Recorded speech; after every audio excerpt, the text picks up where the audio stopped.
over the years.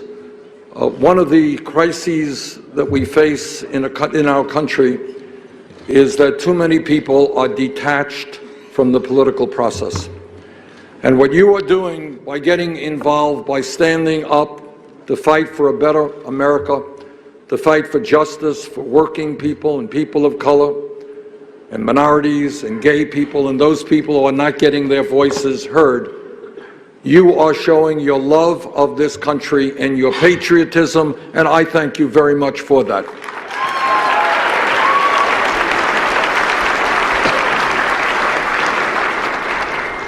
Now, I'm running for President of the United States not because I woke up or that I believe when I was a little kid or grew up in a home where they said, Bernie, you're going to become President of the United States. Not quite.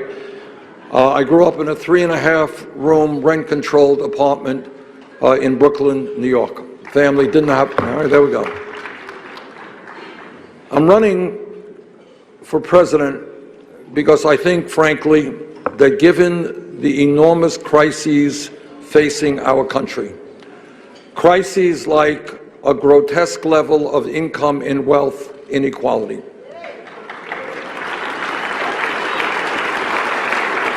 in which the top 0.1% now own almost as much wealth as the bottom 90%. Crises in which our people today, millions of them, are working not one job, but 2 or 3 jobs, and yet 58% of all new income is going to the top 1%.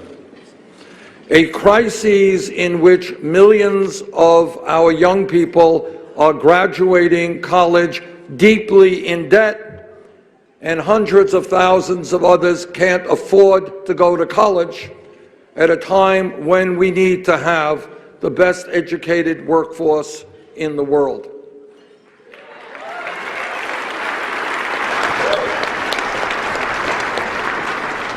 A crisis in which we have a corrupt campaign finance system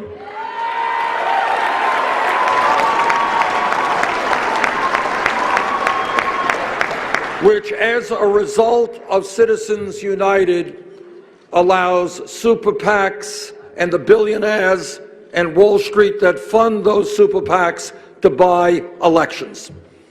Democracy is not a complicated concept. It is one person, one vote, not billionaires buying elections.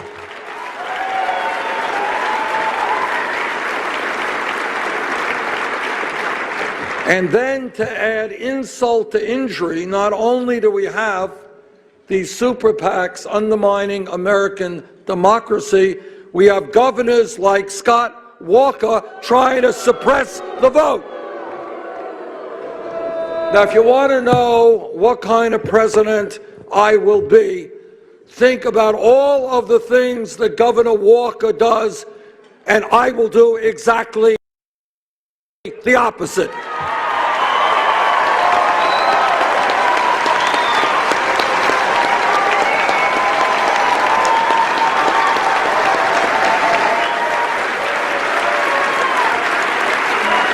You know, one of the things that I have discovered in this campaign is that there are a lot of people, including conservatives, who believe strongly in the principles of democracy. We can argue amongst each other, but at the end of the day, one person, one vote, majority rules.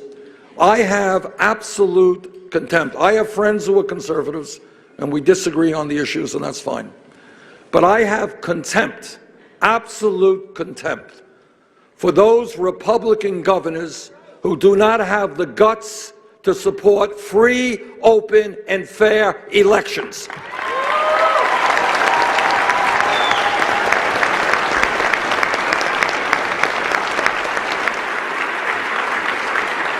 I've run for office in the state of Vermont a number of occasions. I've lost and I've won. But it has never once occurred to me to try to figure out how I could deny people in my state the right to vote because they disagree with me.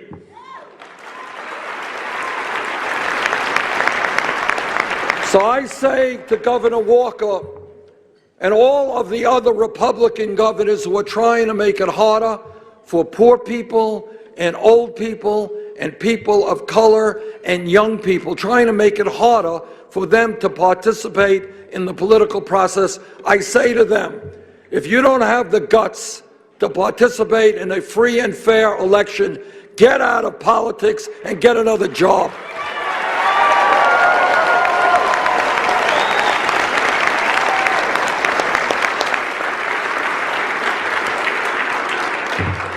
Now, Governor Walker thinks it's a great idea to try to destroy the trade union movement. I think it's a great idea to try to build a stronger trade union movement.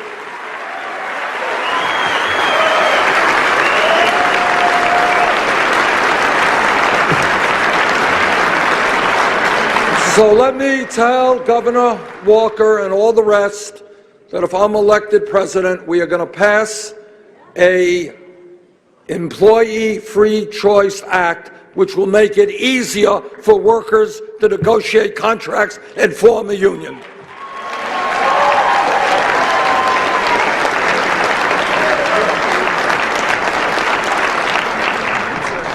Governor Walker apparently feels it is a great idea to give tax breaks to large corporations and then cut education.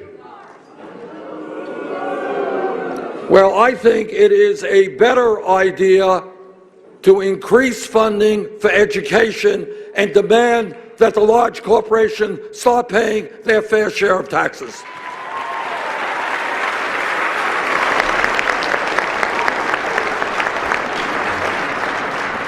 Governor Walker thinks it is a good idea to try to make it as hard as possible for women to control their own bodies. I believe that women have the right to control their own bodies, and we will take on the Scott Walkers of the world who are restricting that right.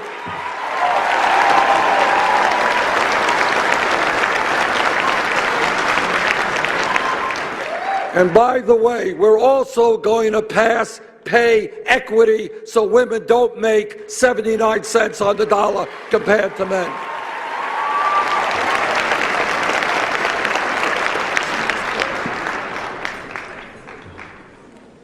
Governors and senators and virtually all Republican public officials are denying the science of climate change. And that is a very scary and dangerous proposition. It is hard to run a government. It is hard to do serious public policy if you reject science. Now, I am a member of the U.S. Senate Committee on the Environment. I have talked to scientists all over the world. Climate change is real. Climate change is caused by human activity, and climate change is already doing devastating harm throughout our country and throughout the world, and this problem will only get much worse in years to come if we do not transform our energy system away from fossil fuel to energy efficiency and sustainable energy.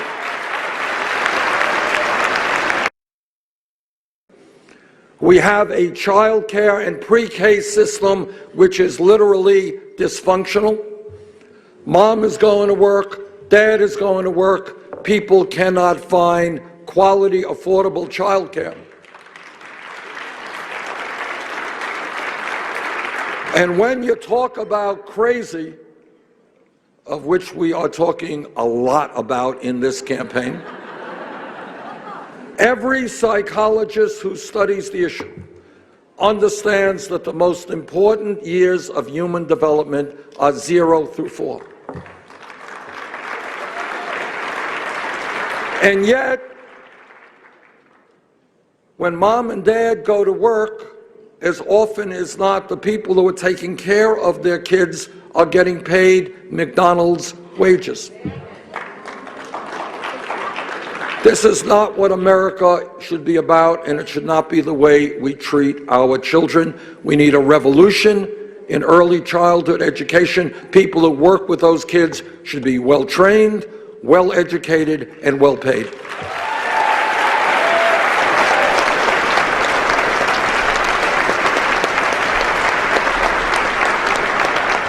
Now, all of you are aware that when our Republican friends talk about family values,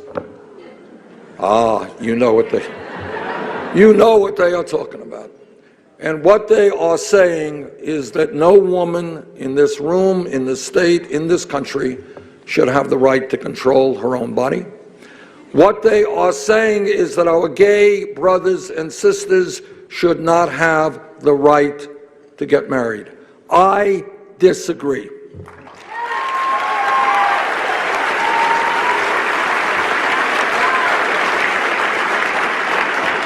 Now, you've met Jane.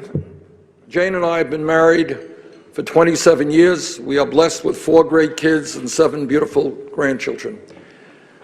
We believe in family and family values, but our values are a little bit different than the Republicans.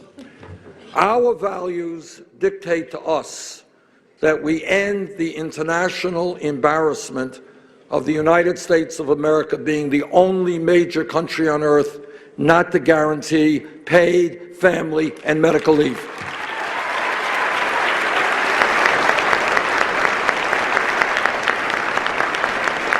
There are women today giving birth in Wisconsin and in Vermont, all over this country. And if they are working class women, if they are low income women, in many cases they are going to have to go back to work in 2 or 3 weeks and separate themselves from their beautiful new babies. That is not a family value. That is the opposite of a family value. And if elected president, we will pass the very good legislation that Democrats are now supporting in the House and in the Senate, and that is 12 weeks paid family and medical leave.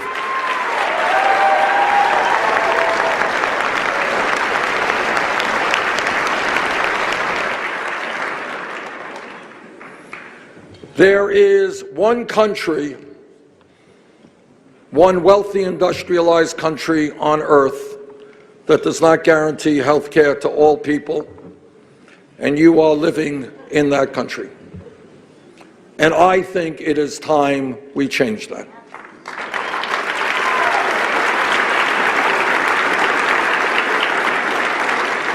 Now, I've been criticized for saying this by various establishment media and others. So let me repeat it. So there is no misunderstanding, no equivocation. I believe that health care is a right of all people, not a privilege.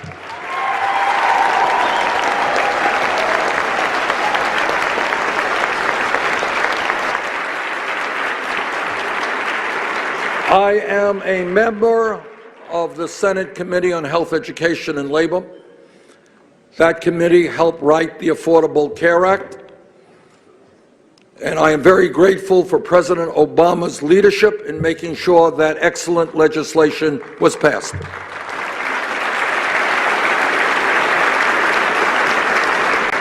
What that legislation did was end this obscenity called pre-existing conditions.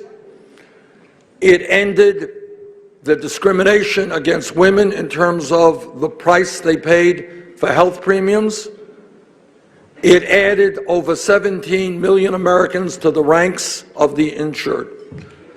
It provided health insurance for young people to be on their parents' programs. All of that is very good. We should be proud of that accomplishment.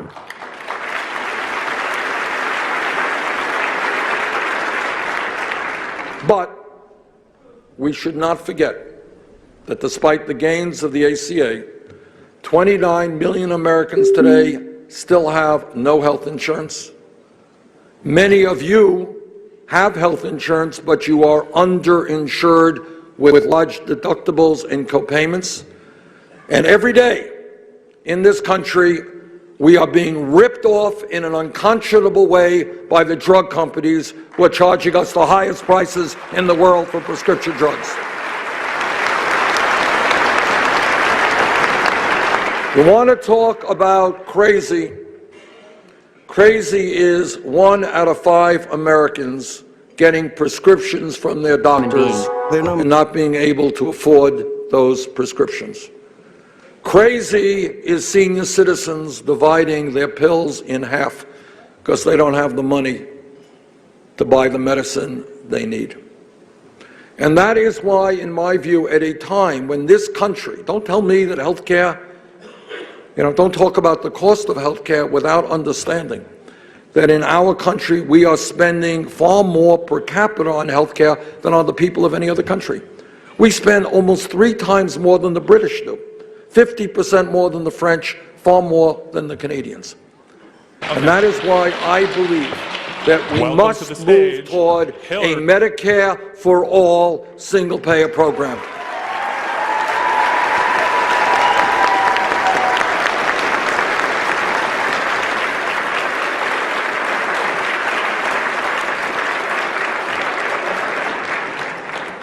Now, Secretary Clinton and I disagree on many issues, but on one issue we surely do not disagree, nor do I think does anybody in this room disagree. And that is, we have got to do everything in our power to make sure that Donald Trump or some other Republican does not become President of the United States.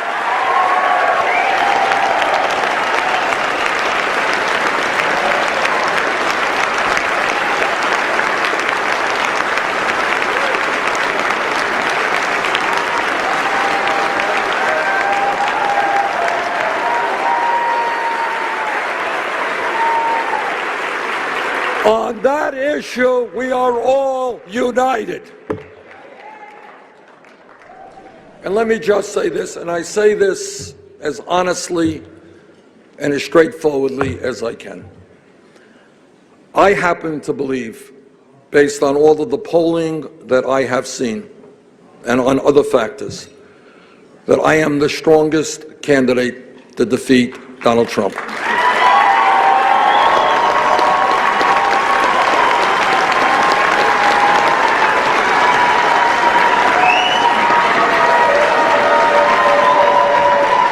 And I say this with no disrespect to Secretary Clinton or anybody else, but in virtually every poll that I have seen, and I know polls go up and down, last CNN poll had Bernie Sanders defeating Donald Trump nationally by 20 points.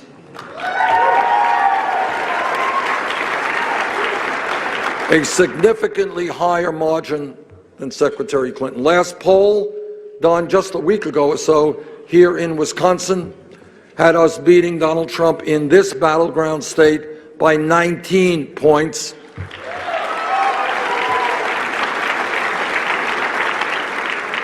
A higher margin than Secretary Clinton. But it's not just polling.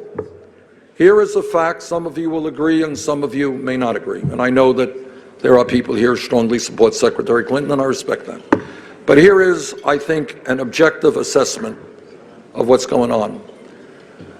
There is one campaign which has created an enormous amount of excitement and enthusiasm, and that is our campaign. And what I am very proud of, let me just say this, what I am very proud of, some of you may agree with me or like it, some of you may not, but for the Democratic Party to succeed, we need a vibrancy, and we need an energy, and we need a level of grassroots activism that we do not have at this moment. And what that means is we need to bring in millions of young people who have never voted in their lives, and I am proud that many of those young people are coming into our campaign.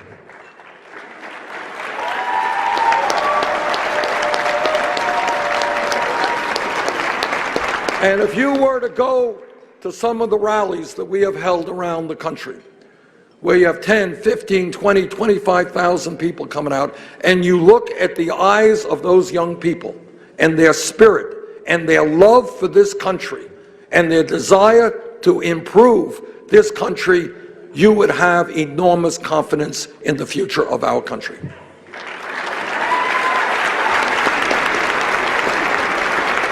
And I am enormously proud, not only that we have created that kind of energy and grassroots enthusiasm, but that we have revolutionized campaign financing in the United States of America.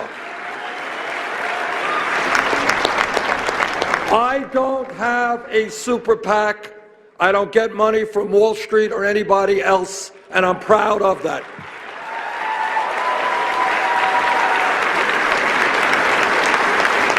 We have received over 6 million individual campaign contributions, averaging $27 apiece. And in my view, if I may be so bold, and I know not everybody here will agree with me, I believe that is the future of the Democratic Party. I believe that we have got to tell Wall Street and the drug companies and the fossil fuel industry and all of the big money interests, sorry, we are not on your side. We don't want your money.